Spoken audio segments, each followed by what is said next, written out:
Hi, everybody. Welcome to our poster session introductions. We have 5 people in the room, and we're just going to give you a 2-minute introduction on our projects. I'm going to start. My name is Caroline. I'm majoring in human physiology in the Sargent College. I was advised by the lovely Dr. Godley. Is she here? Yeah, there she is. And so I wrote a children's book about this little guy who goes through space, through the gender galaxy, and explores their identity and different aspects of identity, like pronouns and expression and all of that stuff. And yeah, I have a whole section in the back for like parent caregiver notes to help like navigate challenging conversations and things like that. And I talk about, on my poster, I have stuff about like why children's literature is important and how like censorship with the new administration is affecting that. So yeah, come check it out. Thank you.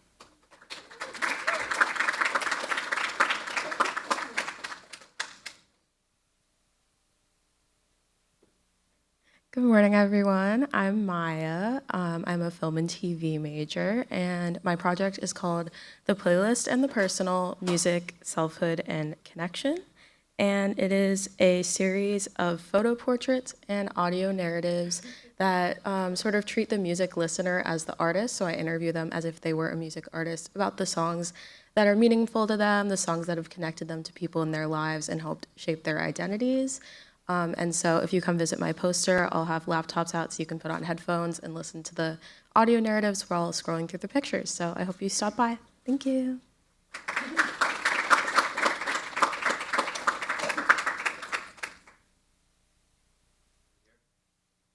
Okay, so how many of you have played football with a friend and you've passed the ball to your partner and you've wondered, like, how do they know where to run to intercept the ball?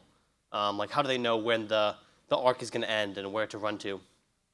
Also, like, with a pet, maybe you've seen your cat, like, jump on top of a shelf where it's not supposed to get to. Like, how do they know how far to jump, what force to use? So it turns out that our animals, we have, like, internal physical simulations that are constantly ongoing.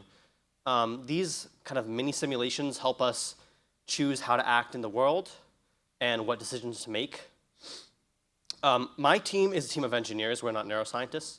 So we are designing an arena that tests rats to see whether they also share these kind of internal physical mechanisms.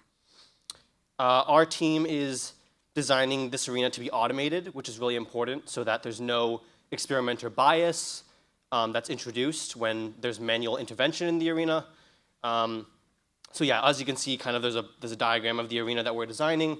On your far left side, you can kind of see a wall with a little hole. That's the automated ball reset mechanism that returns a ball to its original position.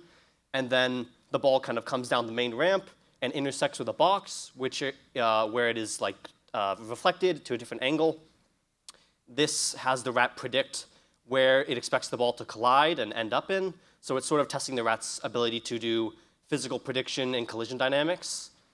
And yeah, that's my project. If you're interested in learning a little bit more, come by the poster. I'll have some like toys for you guys to play with and interact with. Yeah.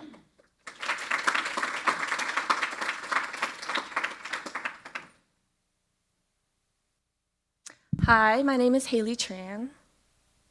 I'm a psychology major, and for my Keystone, I created a children's picture book called The Secret Life of Cancer Cells.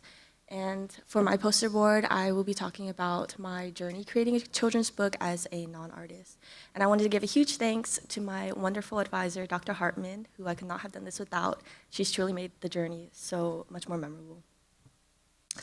So a cancer diagnosis can leave children feeling scared and confused, especially when they lack the vocabulary and biological knowledge to fully grasp what's going on. Not knowing what's going on inside your own body can often make the experience even more overwhelming. So my solution to this was to create a resource that helps make sense of leukemia, one that informs, reassures, and opens up conversations for children and their families. I wanted to explain cancer cell development in a way that was simple, honest, and comforting, not only for the child, but for the family as well. In all, this book is designed to give children language for what they're going through and to help them feel a little bit less afraid, because I believe that knowledge can bring courage. It is designed to encourage families to sit down together, to read together, and to learn together. I hope this book helps children and their loved ones feel a little bit more connected during a difficult time. For my poster board, I invite you guys to see my journey creating this children's book and to take a look at a few rough drafts.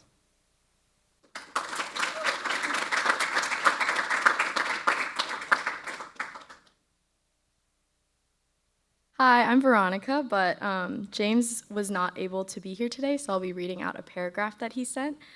James's project, Profit Behind Bars, The Evolution of Private Correctional Companies in the U.S., examines the rise of for-profit prison companies in the U.S., specifically CoreCivic and Geo Group, the two largest players in the industry.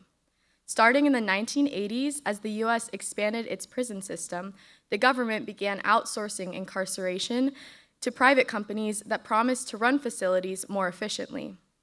Over time, these companies became deeply intertwined with federal and state policies, especially in areas like immigration detention and electronic monitoring.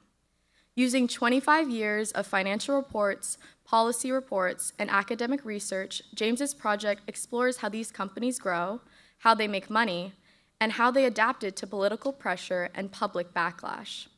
By connecting business strategy with public policy, this project sheds light on how deeply intertwined public and private sectors have become in the administration of punishment, highlighting the political and economic structures that sustain mass incarceration in the U.S.